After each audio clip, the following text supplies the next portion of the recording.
Hello friends, Shipra's গার্ডেনের পক্ষ থেকে আমি শিপ্রা আজকে চলে এসেছি আবারও একটি নতুন ভিডিও নিয়ে। তবে আজকের ভিডিও একটু হয়তো বড় হবে, কেউ স্কিপ করবেন না। ভীষণ গুরুত্বপূর্ণ, কারণ সবাই জানেন যে সমস্ত গোলাপ প্রেমীরা এই সময়টা আমরা সারাটা বছর কিন্তু অপেক্ষা করে থাকি। গোলাপের নতুন লাল পাতা দেখব এবং শীতেতে ফুল দেখব। সারাটা বছর আমরা অপেক্ষা করে থাকি, সারাটা বছর আমরা এইভাবে পরিচর্যা করতে করতে করতে করতে এই দিনটার অপেক্ষায় থাকি যে শীতে কখন আমরা প্রুনিং করব, লাল পাতা দেখব এবং পরবর্তী পর্যায়ে সুন্দর ফুলটি আমরা দেখতে পাবো। তো যেটা হচ্ছে, প্রুনিং আমরা কেন করব, কি কারণে প্রুনিং করব, প্রুনিংয়ের কতটা প্রয়োজনীয়তা আছে। হ্যাঁ বন্ধুরা, আছে। প্রুনিং হলো গাছকে করার পর একটা নতুন রূপ দেওয়া, নতুন সৌন্দর্যের অধিকারী হয় একটা গোলাপ গাছ। কারণ কেন, সারাটা বছর কিন্তু রোগ আক্রান্ত হয়, রোগে পাতায় ফাঙ্গাস দেখা দেয়, বিভিন্ন রকম পোকামাকড়ের উপদ্রব হয়। কিন্তু এই শীতে গাছটি নতুন করে সাজাতে হবে, নতুন রূপে তাকে রূপ দিতে হবে। প্রথমত সমস্ত পাতা আমরা কেটে ফেলি, কারণ কেন, পুরানো রোগ থেকে মুক্তি দেওয়ার জন্যে। তারপরে কি হয়, ডাল, কালো ডাল, ডাইব্যাক, ক্যাঙ্কার ইত্যাদি যে সমস্ত সমস্যাগুলো থাকে সেই ডালগুলোকে কেটে দিই, পুরানো শুকনো ফুলগুলোকে কেটে দিই। এবং প্রুনিংটা কেন করি আমরা একসাথে প্রুনিংটা করলে ফুলটা আমরা একগুচ্ছভাবে একসাথে দেখতে পাবো। এবং ডালের যে সরু পাতলা অংশগুলো আছে সেগুলোকে যদি আমরা কেটে দিতে পারি, একটু পেন্সিল ডাল অর্থাৎ একটু মোটা ডাল যদি আমরা নিতে পারি, তাহলে তা থেকে যে ফুলের কোয়ালিটি, যে স্ট্রং ভাবটা থাকবে, যে ফুলের যা তার সৌন্দর্য, সেটা কিন্তু সরু ডালের মধ্যে থাকে না। তাহলে মোটা একটা পেন্সিল ডাল থেকে যে ফুলের সৌন্দর্য আমরা পাই, সেই সৌন্দর্যটা কিন্তু খুবই সুন্দর। তার জন্যে আমরা ওই সৌন্দর্য দেখার জন্যই আমরা কিন্তু বাগানিরা আজ এই দিনের অপেক্ষায় থাকি। তাছাড়াও গোলাপের কোয়ালিটি তো খুব ভালোই হয়ে থাকে, উপরের গোলাপগুলোর থেকে নিচের গোলাপগুলো একটু বড়ও হয়ে থাকে এবং পেটাল সংখ্যাও খুব বেশি হয়। তাহলে আমাদেরকে নির্বাচন করতে হবে ঠিক এই ধরনের পেন্সিল ডালগুলি, এই ধরনের, আর এই ওপরের অংশগুলোকে আমাদেরকে কেটে ফেলে দিতে হবে। তার উপরন্ত দেখুন, এই বছর অক্টোবর মাসের বৃষ্টিতে, তাহলে লাস্ট অক্টোবরের বৃষ্টিটাতে গোলাপ গাছের জন্যে কিন্তু খুব একটা সুবিধে হয়নি, কারণ ডরমেন্সি প্রসিডিওর চলছিল, আর সেই সময় বৃষ্টি বাগানের পক্ষে প্রচণ্ড পরিমাণে ক্ষতিকারক হয়েছে। যার কারণেই কিন্তু অনেক যে সমস্ত বাগানি বন্ধুরা আছে, দীর্ঘদিন কাজ করার পরও কিন্তু আবহাওয়ার তারতম্যের কারণে কিন্তু এই বছর খুব একটা ডাল কাটতে পারছেন না। কারণ কেন, আবহাওয়া কখন কি বিকে বসে তার ঠিক নেই। নিচে থেকে ডাল কাটলে যেমন পাতার কোয়ালিটি ভালো, ফুলের কোয়ালিটি ভালো, গাছকে একটা সুন্দর শেপ দেওয়া যায়, এবং নিচে থেকে ডালটি কাটলে আমি নিজেও সেই ফুলের সৌন্দর্যটা কিন্তু বেশি উপভোগ করতে পারি। তার কারণেই কিন্তু আমরা একটু নিচে থেকে ডালটা কাটি, 4-5টা নোট রেখে কেটে দিই। কিন্তু এই বছর দেখুন, বাগানের সমস্ত নতুন পাতা ভরে গেছে, সেটা আমি আপনাদের সঙ্গে বেশ কয়েকদিন আগেই শেয়ার করেছি। তো এখন যেটা নতুন পাতা বেরিয়ে গেছে সেই পাতাগুলোকে দেখতে পাচ্ছি, যেগুলো বেশ স্ট্রং, সেগুলোকে আমি আর কাটবো না, সেগুলো হালকা একটা ফুল নিয়ে নেব। নেওয়ার পর কুঁড়ি বেশ বড় বড় এসে গেছে, নেওয়ার পর আমি ওইগুলোকে কাটবো। সেকেন্ড ক্লাসের ফুলটা যখন হবে সেগুলো করব। তবে আমি আরও একটা কথা বলি, তবে গাছকে কিন্তু একটা নতুন শেপ দিতে হবে। শেপটা কিভাবে আপনারা দেবেন, প্রথমত বলি, শেপটা আপনারা একটা ফ্রন্ট সাইড করবেন, একটা ব্যাক সাইড করবেন, খুবই গুরুত্বপূর্ণ একটা গাছের পক্ষে। গাছ কোন দিকে রাখবেন, পূর্ব দিকে বা দক্ষিণ দিকে কিন্তু মুখটি থাকবে, ফ্রন্ট সাইডটি থাকবে কিন্তু পূর্ব দক্ষিণে, কারণ গাছ সবসময় সূর্যের দিকে কিন্তু একটু বেশি বেঁকে যায়। তাছাড়াও গাছকে একটা শেপ দেওয়ার জন্য আপনি কীরকম স্টেপ করতে পারেন, ফার্স্ট স্টেপ, সেকেন্ড স্টেপ বা থার্ড স্টেপ, এইভাবে 3টে ধাপে স্টেপ করতে পারেন, বা রাউন্ড শেপ করতে পারেন, কিংবা ট্যাঙ্গেল শেপেও আপনি রাখতে পারেন বা টেম্পল শেপেও রাখতে পারেন। তাহলে এইভাবে যদি আপনি শেপ দিতে পারেন তাহলে কিন্তু প্রুনিংয়ের সময় তাহলে কিন্তু ফুলটি খুব সুন্দর দেখতে লাগবে। হবার পর ফুলটি যখনই ফুটে যাবে ফুলটি দেখতে কিন্তু খুব সুন্দর লাগবে। তাহলে অবশ্যই মাথায় রাখবেন গাছের একটি ফ্রন্ট সাইড করার, একটি ব্যাক সাইড করার। আর ফ্রন্ট সাইড না থাকলে গাছের ফুলটি কিন্তু সামনের দিকে বেশি থাকবে না, চতুর্দিকে ছড়িয়ে যাবে। গাছ সবসময় পূর্ব দক্ষিণে থাকলে গাছটির টেন্ডেন্সি থাকবে একটা ফ্রন্ট সাইড হয়ে যাওয়ার। তাহলে অবশ্যই মাথায় রাখুন গাছে একটি শেপ দেবার, টেম্পেল আকার যেভাবে আমাদের মন্দির হয় সেরকম মাথার চূড়া যেমন থাকে ঠিক নিচের দিকগুলো একটু ফুল হলো, ওপর দিকে একটু কম হলো, টেম্পেল আকার হবে। ফার্স্ট, সেকেন্ড, থার্ড এইভাবে একটা স্টেপ বাই স্টেপ কাটুন বা একটা গোল রাউন্ড শেপে কাটুন। এইভাবে আপনারা গাছের শেপ দিন। এই গেল শেপের কথা। দ্বিতীয়ত হচ্ছে মোস্ট ইম্পর্টেন্ট পার্ট অফ একটা রোজ প্ল্যান্টের ক্ষেত্রে কী দিয়ে কাটবেন। আমি তো ব্যবহার করেছি ভ্যালকমের কাঁচি। ভ্যালকমের কাঁচিটি আমার কাছে ভীষণ একটা গুরুত্বপূর্ণ জিনিস। এই দেখুন বন্ধুরা, এই মেজরটি আমি ব্যবহার করি কাটার জন্য। তো আপনারাও চেষ্টা করুন একটি ভালো কোম্পানির কাঁচি ব্যবহার করতে, যেটা অতি সহজেই গোলাপ গাছের ডালগুলি না থেঁতলে কেটে যায়। অবশ্যই কিন্তু এটা একটা গুরুত্বপূর্ণ পার্ট প্রুনিংয়ের, কারণ এই অস্ত্র ছাড়া কিন্তু গোলাপ গাছ কিন্তু কাটা যাবে না। এই মেজরটি বেশ ধারালো আর গোলাপ গাছের ডাল কিন্তু খুব শক্ত, অতি সহজেই যাতে কেটে যায় সেটা কিন্তু আমাদেরকে মাথায় রাখতে হবে। আর এই কাঁচিটি যখন কাটবেন কাঁচিটি দিয়ে অবশ্যই কিন্তু স্যানিটাইজ করে নেবেন। নিজের হাত ও পা প্রুনিং করার সময় গোলাপের কাঁটার আঘাত থেকে বাঁচিয়ে কাজ করুন।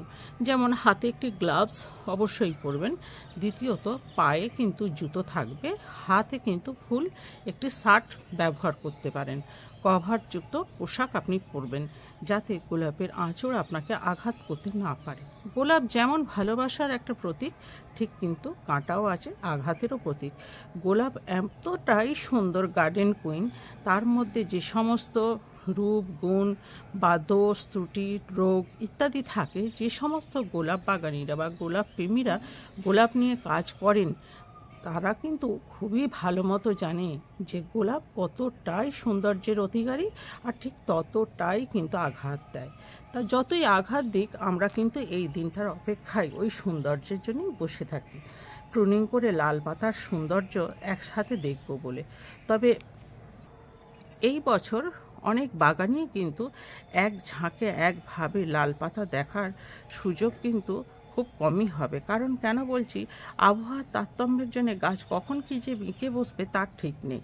তবে আমরা সাধারণ বাগানিদের কথা বললাম। অবশ্যই কিন্তু আমাদের বেঙ্গলে যে সমস্ত কম্পিটিশন হয়ে থাকে ফ্লাওয়ার শো, সেই সমস্ত বন্ধুদের ট্রিটমেন্ট পরিচর্যা তো বেশ অনেকটাই আমাদের থেকে আলাদা। তা আমরা চেষ্টা করি সেরকম করার, যতটা নিখুঁত করতে পারি। তো আমাদের এই বাগানের ক্ষেত্রে কি হয়, আমরা সাধারণ বাগানি তো ফুলটা একটু এদিক ওদিক হলেও কিন্তু অসুবিধা নেই, কিন্তু ফ্লাওয়ার্সের কম্পিটিশনের ক্ষেত্রে একভাবেই কিন্তু ফুলটা পেতে হবে। আর আমরা হচ্ছে শুধু গোলাপের সৌন্দর্য উপভোগ করার জন্য বাগানে গাছ করে থাকি। তো যার কারণে আমাদের ফুলটি একটু আগে পরে হলেও দু চারটে কুঁড়ি তাতে কোনো আমাদের যায় আসে না, সারাটা বছর এই সৌন্দর্য দেখার জন্যই বসে থাকি। এরপর চলুন হাতে কলমে একটু দেখাই যে গাছগুলো কিভাবে কি আমি প্রুনিং করব বা মিনিয়েচার বা ফ্লোরির ওপরে কিভাবে কি হবে।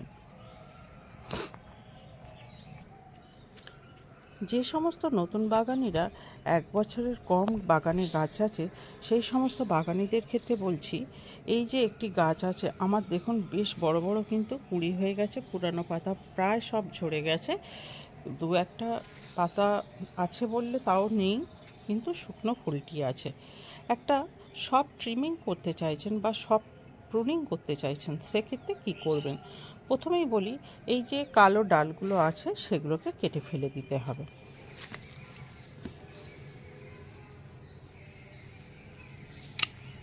এই যে কালো ডালগুলো, এগুলোকে কেটে ফেলে দিতে হবে। দ্বিতীয়ত এরকম সরু বা ল্যালপ্যালে যে ডালগুলো সেগুলোকে কেটে দিতে হবে।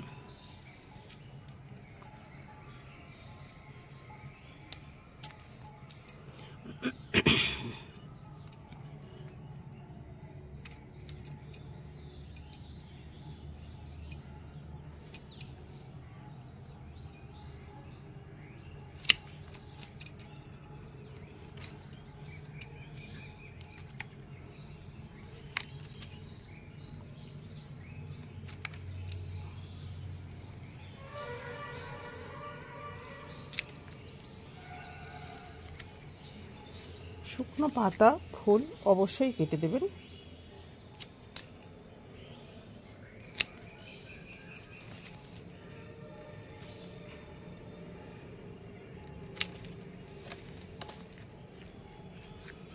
এই যে শুকনো পাতা ও ফুল, এই যে এই ডালটি দেখতে পাচ্ছি বেশ একটু কালো মতো হয়েছে, এগুলো কিন্তু অবশ্যই কেটে দেবেন।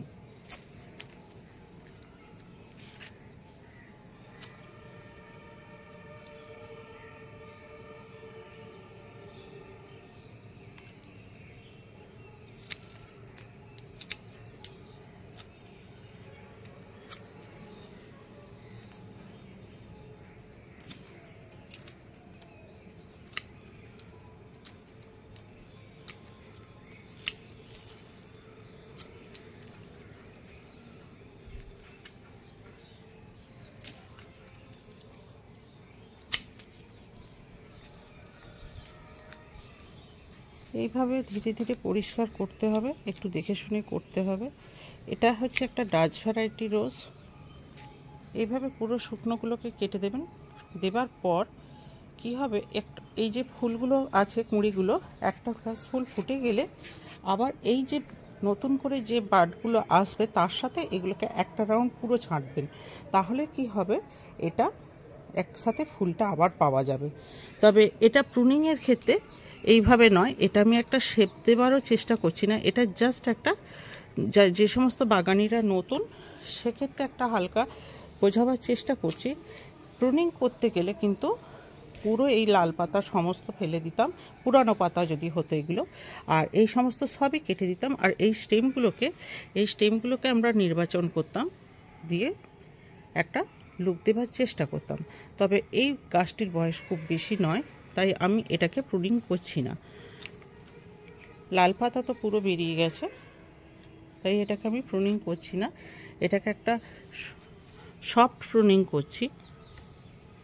এই যে সরু ডালগুলো আছে এগুলোকে কেটে দেবেন, অবশ্যই কেটে দেবেন। কালো অংশগুলো, শুকনো অংশগুলো কেটে দিলে দেখতেও ভালো লাগবে। আর এই যে নোটগুলো এগুলো দেখে কাটবেন। ঠিক নোটটা এখানে আছে, আপনাকে কি করতে হবে, এর থেকে প্রায় 6 ইঞ্চি মতো ওপরে, বা এই 6 ইঞ্চি বলছি, 1 ইঞ্চির মতো ওপরে এটা কাটবেন, কি হাফ ইঞ্চির মতো ওপর থেকে এটা কাটবেন। এই নোটগুলোকে বাঁচিয়ে কাজ করতে হবে। গুনে নেবেন আপনি কটা নোট রাখতে চান। 1 2 3 4 এখান থেকে আপনি কাটলেন, কি এখান থেকে কাটলেন, এই নোটগুলো কিন্তু আপনাকে কাউন্ট করতে হবে। তাহলে 1 2 3 4 আমি 4টে নোট রাখবো, ধরুন এখান থেকে আমি কেটে দেব। এইভাবে কিন্তু করতে হবে। এই একটা আপনাদের সঙ্গে জিনিস শেয়ার করলাম। তবে অবশ্যই কিন্তু মাথায় রাখবেন, এটা কিন্তু ছোট গাছ আমার, তাই আমি কি করলাম, বেশি দেখাতলাম না, ছোট করেই করলাম। আর এই সমস্ত বড় গাছগুলো যেদিন করব সেটার পারলে আমি একটা ভিডিও দেব। যেহেতু একা হাতে কাজ করি তাই একটু অসম্ভব হয়ে পড়ে। এরপর এখানে আছে একটি টক ভ্যারাইটির গাছ। সিঁদুরের মতো রং যে বলবো তাও নয়, অরেঞ্জ বলবো সেটাও নয়, ঠিক টমেটোর মতো লাল কালার। ফুলটি খুব সুন্দর, এটা একটা টক ভ্যারাইটির ফুল। এটা আমি লোকাল নার্সারি থেকেই কিনেছিলাম, পরে আমি জানতে পারি এটার আইডি হচ্ছে ইম্পর্টেন্ট। তো এখানে যে ডাইব্যাকটি আছে এটি তো অবশ্যই কেটে দেবো। এবার বলি আরও একটা কথা, ফ্লোরি, মিনিয়েচার বা টক ভ্যারাইটি এই ধরনের গাছগুলো যদি আপনারা প্রুনিং করেন, যতগুলো স্টেম আছে প্রত্যেকটাতেই কিন্তু আপনাকে অল্প অল্প অল্প অল্প করে কাটিং করতে হবে। তাহলে কি হবে, এর প্রচুর ফুল দেবে। এটাই হচ্ছে টক ভ্যারাইটির নিয়ম।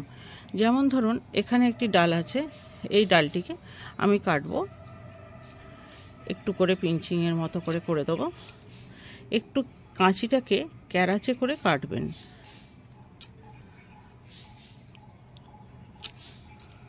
এইভাবে কাটতে হবে। আর অবশ্যই কিন্তু এই ডাইব্যাকগুলোকে কেটে দেবেন, কালো কালো যে ডাইব্যাক আছে সেগুলোকে কিন্তু অবশ্যই কেটে দেবেন।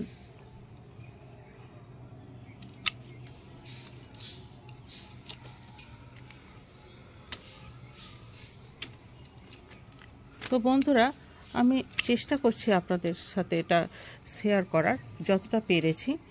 এবার আপনারা নিশ্চয়ই কিছুটা হলেও বুঝতে পারবেন যে কি বলতে চাইছি বা কি করতে চাইছি। কাঁচিটা একটু হেলিয়ে ধরে কাটার চেষ্টা করবেন, আর যখনই কাটবেন একটু বুঝে কাটবেন।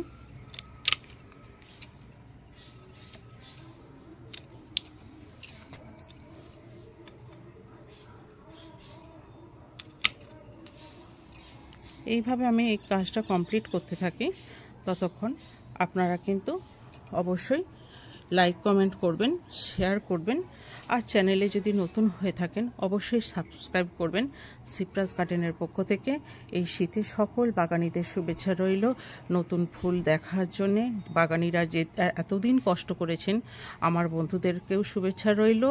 সব বাগানীরা কিন্তু বেশি করে গোলাপ গাছ লাগান এবং নতুন সৌন্দর্যের অধিকারী ছাদ বাগানে ফুটিয়ে তুলুন। আশা করি সবাই ভালো থাকুন, সুস্থ থাকুন এবং অনেক অনেক কিন্তু সবুজ ভালোবাসা দিয়ে যান এই বন্ধুকে। আর নিজেরাও কিন্তু বাগান করে নতুন সৌন্দর্য বাগানে ফুটিয়ে তুলে নিজের মনকে আনন্দে ভরিয়ে তুলুন। আজকের মতো এইটুকু। সুস্থ থাকুন, ভালো থাকুন। ধন্যবাদ।